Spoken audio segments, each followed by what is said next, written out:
بسم اللہ الرحمن الرحیم۔ السلام علیکم۔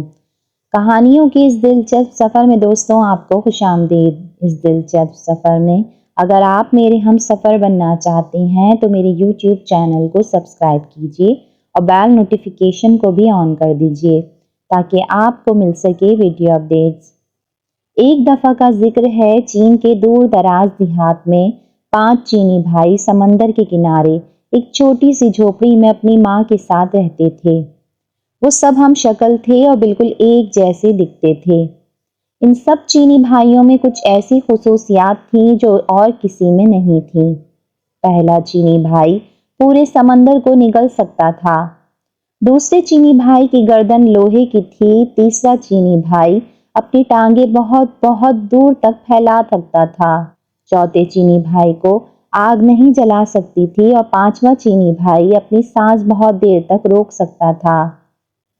ہر صبح پہلا چینی بھائی سمندر پر مچھلیاں پکڑنے جاتا تھا اور شام تک جتنی مچھلیاں پکڑتا تھا ان کو بازار میں جا کر بڑی اچھی قیمت پر بیچ دیتا تھا۔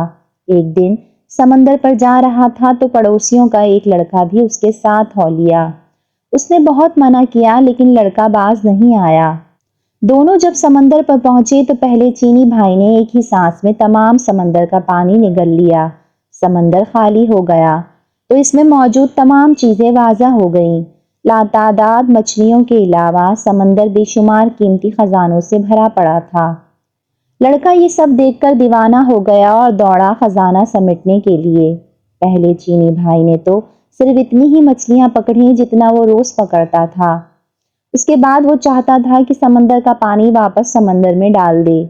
اس نے لڑکے کو آواز دی لیکن لڑکا کبھی ایک چیز اٹھاتا کبھی دوسری کی جانب لپکتا۔ اسے کچھ سنائی نہیں دے رہا تھا۔ ادھر پہلا چینی بھائی اپنے منہ میں اتنا زیادہ پانی اٹھائے اٹھائے تھک گیا تھا۔ بس بہت ہو گیا لڑکے، اب واپس آ جاؤ۔ اس نے پھر لڑکے کو آواز دی لیکن اس نے نہیں سنا۔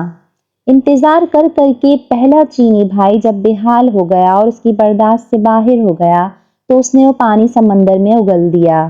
اس کے ساتھ وہ لڑکا بھی پانی میں غرق ہو گیا۔ پہلا چینی بھائی جب اکیلا گاؤں واپس آیا تو گاؤں والوں نے اس سے لڑکے کے بارے میں پوچھا لیکن وہ کوئی جواب نہ دے سکا۔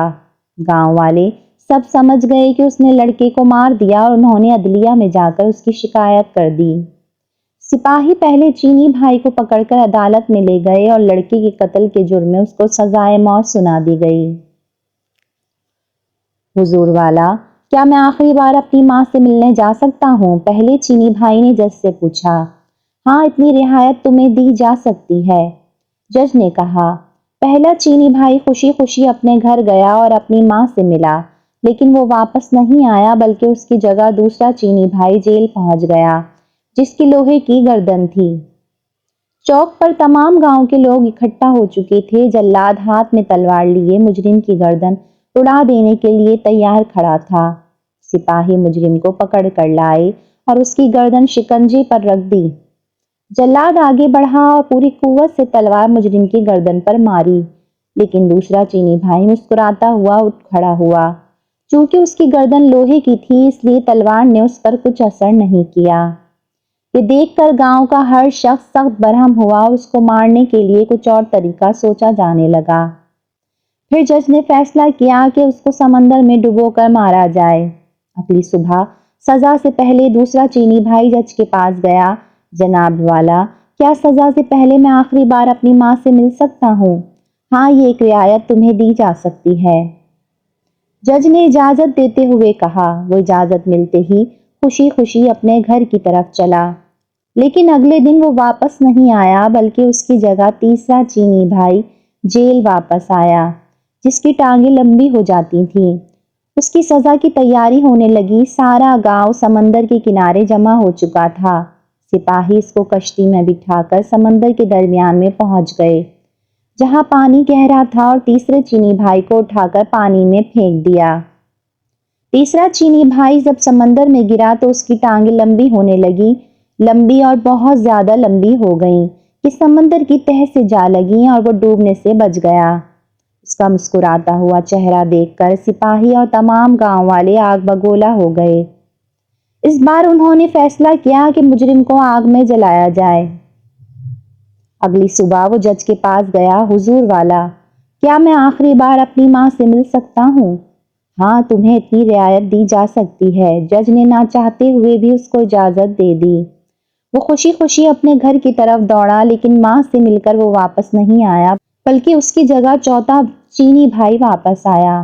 گاؤں والے چوک پر جمع ہو گئے اور سپاہیوں نے آگ کا ایک بہت بڑا الاؤ دہکایا، جس کے شعلے آسمان کو چھو رہے تھے۔ پھر چوتھے چینی بھائی کو اس آگ میں دھکیل دیا گیا۔ آہ، کتنا سکون مل رہا ہے! چوتھا چینی بھائی مسکراتے ہوئے بولا، کیونکہ اس کو آگ جلا نہیں سکتی تھی۔ آگ اور تیز کر دو، لوگوں نے چلا چلا کر سپاہیوں کو کہا، اور انہوں نے آگ اور زیادہ تیز کر دی۔ اوہ، بڑا مزہ آ رہا ہے! چوتھا چینی بھائی خوشی سے بولا۔ گاؤں کے لوگ یہ دیکھ کر سیخ پا ہو گئے۔ پھر انہوں نے فیصلہ کیا کہ اسے بدبودار جگہ پر بند کر دیا جائے تاکہ دم گھٹنے سے مر جائے۔ اگلی صبح چوتھا چینی بھائی جج کے پاس آیا۔ حضور والا، کیا ایک آخری بار میں اپنی ماں سے ملنے جا سکتا ہوں؟ ہاں، اتنی رعایت تمہیں دی جا سکتی ہے۔ جج بھی اس بار غصے سے بولا۔ اجازت ملتے ہی چوتھا چینی بھائی دوڑا دوڑا اپنے گھر گیا، لیکن وہ اپنی ماں سے مل کر واپس نہیں آیا، بلکہ اس کی جگہ اس کا پانچواں چینی بھائی آیا۔ سارا گاؤں چوک پر اکٹھا ہو چکا تھا۔ ایک بند کوٹری میں بے شمار بدبو اور زہریلی جڑی بوٹیاں اکٹھی کر کے جلائی گئیں، اور پانچویں چینی بھائی کو اس کوٹری میں پھینک کر تالا لگا دیا گیا۔ ساری رات تجسس میں گاؤں والے کوٹری کے باہر بیٹھے رہے۔ صبح کو جب سپاہیوں نے اس کی لاش نکالنے کے لیے دروازہ کھولا تو پانچواں چینی بھائی مسکراتا ہوا باہر نکلا۔ کیونکہ وہ بہت دیر تک اپنا سانس روک سکتا تھا، اس لیے بدبو سے نہیں مرا۔ لوگ یہ دیکھ کر ہکا بکا رہ گئے۔ جج آگے بڑھا اور بولا، ہم نے تمہیں ہر ممکن طریقے سے مارنے کی کوشش کی، لیکن تم ہر بار بچ گئے۔ اس کا مطلب ہے کہ تم بے گناہ ہو، لہٰذا تمہیں اس جرم سے باعزت بری کیا جاتا ہے۔ اب تم آزاد ہو۔ تمام گاؤں والوں نے بھی جج کی اس بات سے اتفاق کیا اور اس کا پیچھا چھوڑ دیا۔ وہ خوشی خوشی اپنے گھر کی طرف دوڑا، جہاں اس کی ماں اور چاروں چینی بھائی اس کا انتظار کر رہے تھے۔ ان کی باقی زندگی ہنسی خوشی گزری۔